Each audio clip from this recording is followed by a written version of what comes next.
Mama wakwaba wafreme ajwa searching mesrel na wa subscribe to my channel. Mia notification bell no so for more news.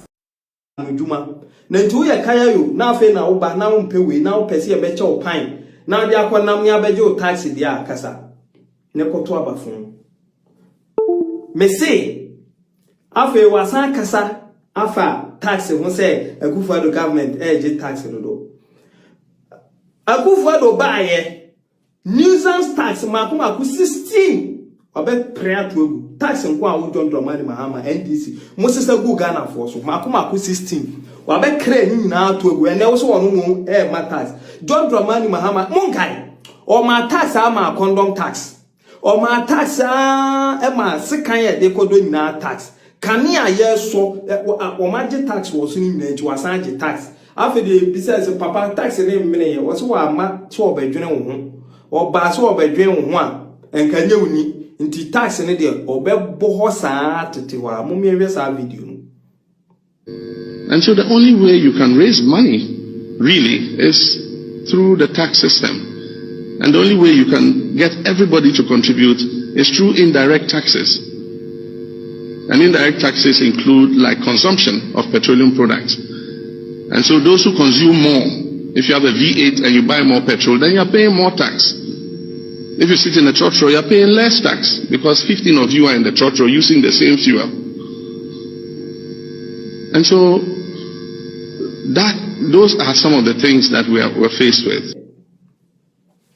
Sebi mpanyifo se ka de watan obedwuma nka no yonko sebi ane eno na John Dramani Mahama obai wa betetan no ho bon enti akunye na Akufo-Addo amamwo na wo bu no nyanka ono nso sebi wane no de aya asem se ne de chen me de na nso de onyame ehira no ye mu ni dua ti se de Mahmoud Bawumia ebe ye president wo twum mu ne betene ye pe 2025 obeso banwenu for first time ye be hu de odi Quran ebe tena kunya kese ye no so enne wonu akozongo wa wa hu se zongofo nani ate zongofo nani ebie omompe mochire omompe Okada and then astroturfs see in the Zongo communities uncountable.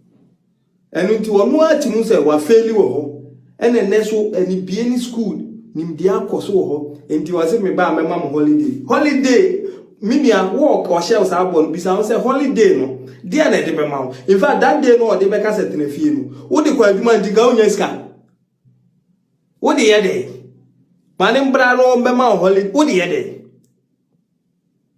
China has developed because many holiday. Your holiday declare doors. But dream fab the innovative idea be boy now as me ba. Member I've don't go see much more mobile. Much no wajai. Huh? I've done an assemblyman who bet your moka. The assemblyman for Jimmy. Young Waka we nada almost said a year 2016. 2012 no. Na ye ba ne abom ego ene omani ate se ne mo amahu bibi ti e besrem ye nto abapa 2024 inshallah his excellency Mahmoud Bawumia will be sworn in as the president of the republic na nyuma pa enkoso omantimi aba entimi ya me the video we na ejawo. Let me tell you a story ene o match say mo mind no do ene Mrs. Mahama, who kunu na kwa kind you found the bra was mo yade. One fama, a pepper ne, what a suji. And the papa will be catch or say, I say, or yellow who dear Brunizas or Pewasam Chen will be a or dada one more they have felt fair, and no young Makai, young penny. Say a new crescent daho, now for young Kayam and Yede, and Tumuno, young Pinu tongue. Emma bibisa entimi enkoso enti former president oba obi anka se kan wanotum na so obe kasa se be to former na ebon de o kan wanotum I think say kebeboa we dey ye futu de father say His Excellency the Vice President of the Republic Dr. Mahmoud Bawumia 2025-7 ubekobi na he will be sworn in as the president of the Republic by the time at 27th February no a president elect. Because one kasa would you say a Juma de or my yibi? Over so for good 4 years. The a year legacy would the Jack Kayaru, Sabi Union Mom Frisdom, you should have thought of them more. O catch almost say, Kayaru, you over more my year. Na, over more pine, and pa, what the pine. Ebe chair woman, F boga, am I ever hill, and into the pine.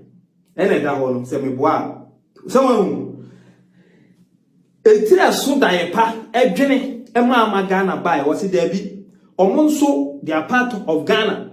And this omo, young Kayayun, you see hostel among, and then many workers I hostel, you re our denta, and also any. So, as I am more entity, yes, or move free Kayayun, no one can say to me, and young son, Juma. Nantu ya Kayayu, now fe na uba, now pewe, now pesi a better or pine. Now they are Namia Bejo taxi, dia Casa. Nekoto abafun.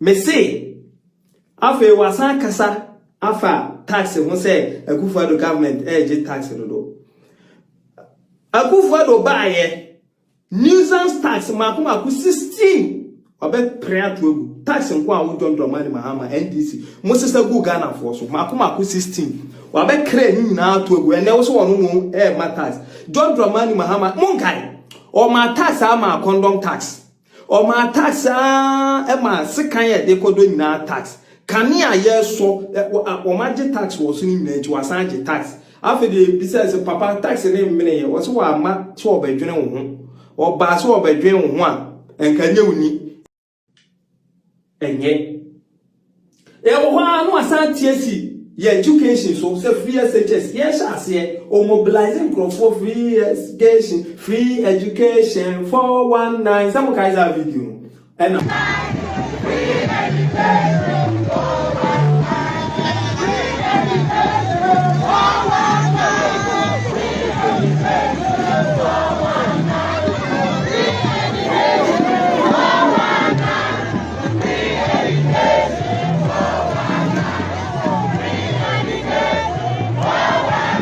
Because we will entertain Sebi.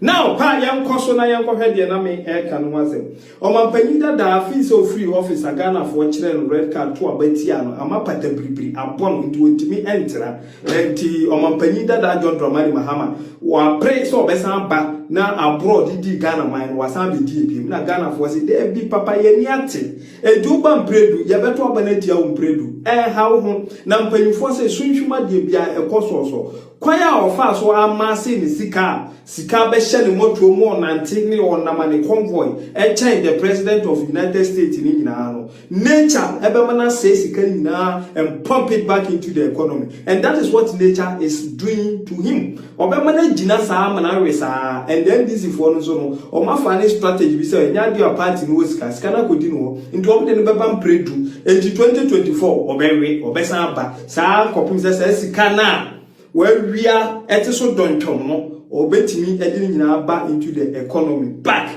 na Ghana for ho atọ wo kafra o yes o person san be fu ba nwa no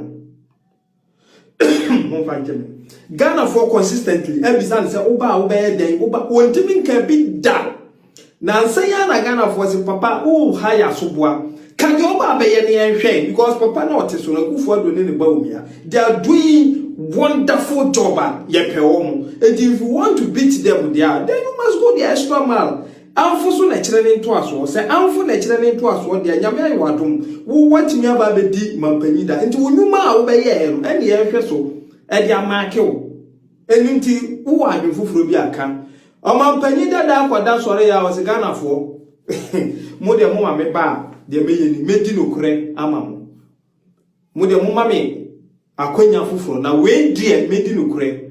You know what that means? It means on one kasa agent want to say the first era he was corrupt, and this time he wants a second chance to be faithful to us.